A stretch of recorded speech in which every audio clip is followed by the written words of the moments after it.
Hello again folks, here we have the final set model in the 2015 Multimodels 3 model set, and I don't suppose you need to have any prompting to see what it is. It's a helicopter. Now I've been making some other models from other sets and helicopters have been quite to the fore, and to be honest I'm a bit fed up of making helicopters at the moment, but I thought easy build in theory, so made the last model. Now the short story is, and this goes for anybody really, don't bother making this model unless you like sorting problems. It's possible, as you can see, to do it. It's also possible to do it with the set parts. There are several alterations to make the model work, and by this I mean in the main fit the rear rotor and fit the main rotor at the top so it actually spins without catching anything. The model, it ain't bad looking, but the problems far outweigh anything else you get out of the build or play value, I think. That said, it's only a 50-minute build, including, as usual, making notes and all the alterations needed. But that's by somebody who's, well, I'm not an expert by any means, and I've been away from it for a while, since the mid-90s till just 2 or 3 years ago. And you realise you forgot a lot of things, but it is possible to get it to work. But to be honest, I wouldn't bother. It's liable to put a newbie off. As far as I can tell, I haven't made any mistakes during the build. I've been through it a few times. So, as I say, it's a helicopter. Play value after the build, well, it does a couple of things. The main rotor rotates, as you can see, and so does the tail rotor. It's a bit awkward to do it one-handed, as you can see I keep tipping it up. It's quite springy, that being a flexible strip.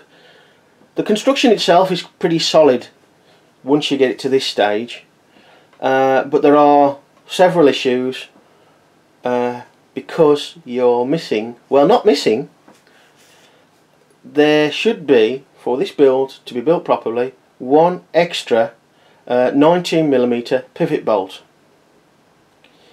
Now there are no parts contents list included, or full parts contents list included in the instructions or the box, as I mentioned with the fire engine build. So is it missing or not? Well, I checked the set that I built the airboat with, and there's not one in there.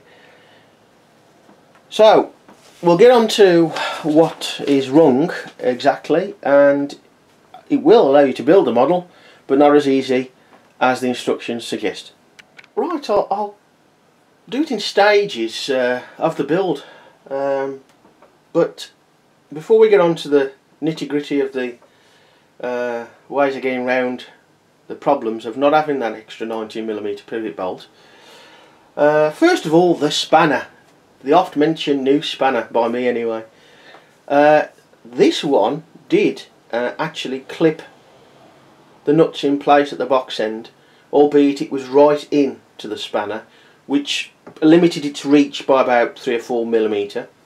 I did have trouble getting in a couple of places because of the width of the handle at that end, and I had issues, which is, I think with all these new spanners, there's only the centre spanner hole that will fit the nylock nuts under there, or a nylock nut under there, which was pretty much useless in this case because you can't get that into there because this is in the way, the handle part being too wide, and it probably would have been the case with the older spanner as well.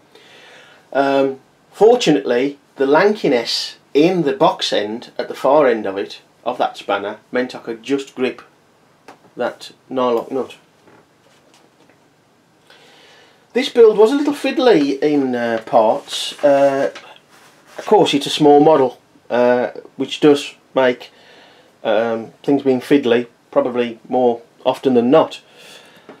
Mainly though, as we can see here underneath, this is stage 2, and you have to put bolts through there to hold these plastic brackets on, through the double bracket.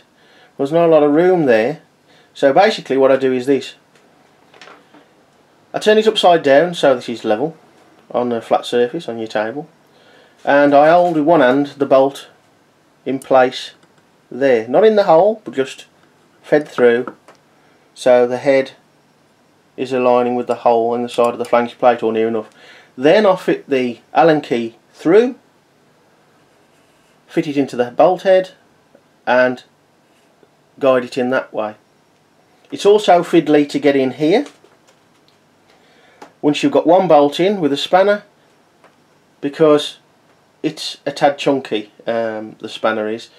I find the crank of the, or not the crank, the angle of the open end of the spanner, whilst it's shallower than the old one, it's a quite long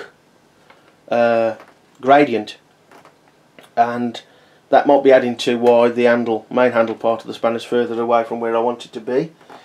It is possible, it was done with that spanner, but it's a little bit fiddly. Stage 4, again, trouble choosing the plastic spacers, as again it's just because the diagrams are quite small. Move on to stage 9 and 10, and trying to align this construction here. That's fine, putting that on the back end, but when you come up to here with it secured into this double bracket, and trying to align these holes on these 1/4 inch space brackets there, that is fiddly because the spanner, being quite chunky, gets in the way basically, and whilst you get the spanner on you tend to move everything you want to stay in alignment. Again, it's because it's a small model more than anything. Just persevere with it, it is possible. As I say, as you can see, it is very awkward, mind. Now you'll note that if you do try and build this model, this double bracket is tilted forward compared to the instructions. This is the main problem with the model. As far as I can recall, there's no issues with any paint missing on parts. The zinc plating is pretty good. 1 or 2 parts have the part numbers on, but this is the main issue. Fairly early on in the build, you use the 19mm pivot bolt across the front here to hold these 2 brackets between the 2 plastic brackets and the plastic space in the middle. No problems there. But when you get to stage 11, you're supposed to use the 19mm pivot pin to hold the tail rotor on the back, as you can see there. But what you can't see there is a 19mm pivot bolt, because the only one in the set is on the front. That's already been used. So at this stage I paused for a bit of a think, and then I had a bit of a play. Now, I've said this before, a model is only a complete failure if it can't be built with the parts and tools in the set. If you had to add to it, it's a failure. You can't finish it. It takes, if you're lucky, about 6 weeks to get the parts from Meccano via the website parts form, if you're lucky. Okay, if you got the receipt you can take the set back, but that all adds to the messing around and putting off. Can't do it, put away, shoved on a shelf, sold on eBay, whatever. We don't want that, we want people to stay in the hobby. You can get round it, and at the end of the day it wasn't too difficult to do so. It took a while to get there, but as I said, even so, it's about a 50-minute build. Now, taking that to one side, we can rectify the problems. Further on in the build, you're supposed to use the 28mm bolt, which is the one that you can see now holding the tail rotor on, to fit the rotor, the main rotor. Now, as you can see, there is a slight tilt backwards where the rotor pivots. This puts the blades close to, or to start with, in contact with that bolt head. Now, that's no good, there's no play value. The stage of the build of putting the rotors on, there, in short, is not any bolts long enough to complete the job properly. We should have another 19mm bolt in the set, or rather, that would cure it. It's not included in the set. It's already been used on the front, so I added the 28mm bolt to the rear rotor, added a couple of extra spacers before putting on the nylock nut there. This was, I wouldn't say it's neat, but it's not too bad. It's better than having a load of thread sticking out the side. But that bolt was supposedly for fitting the main rotor, and that would have had several spacers. The nylock nut would have been easy. Doesn't work, catches on the back end.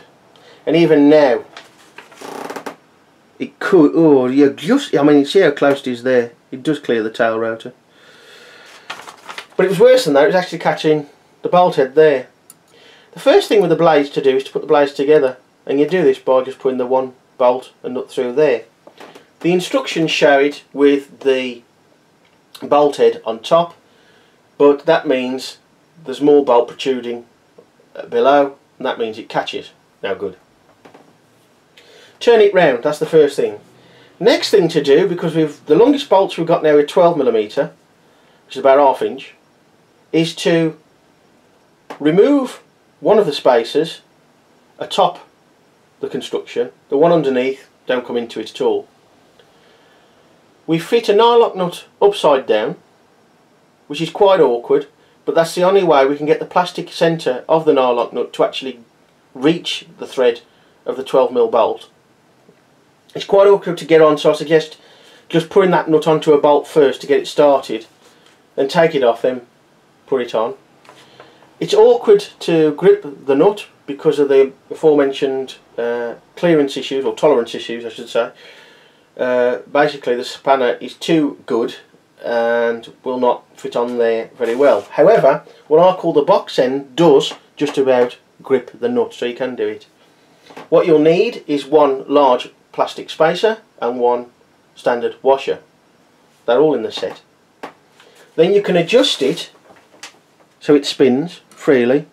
Perhaps that could be doing a bit less really, it seems to stop a little bit. But even that isn't enough, so we then have to slacken off these bolts here, one there and one the other side, and tilt it forward as far as possible, thus giving us a decent bit of clearance. Say, you saw that it does catch slightly, occasionally, but that's about the best you can do in the set. Last thing to aid clearance, the instructions state putting a standard washer underneath the bolt there. Take that off, put it underneath.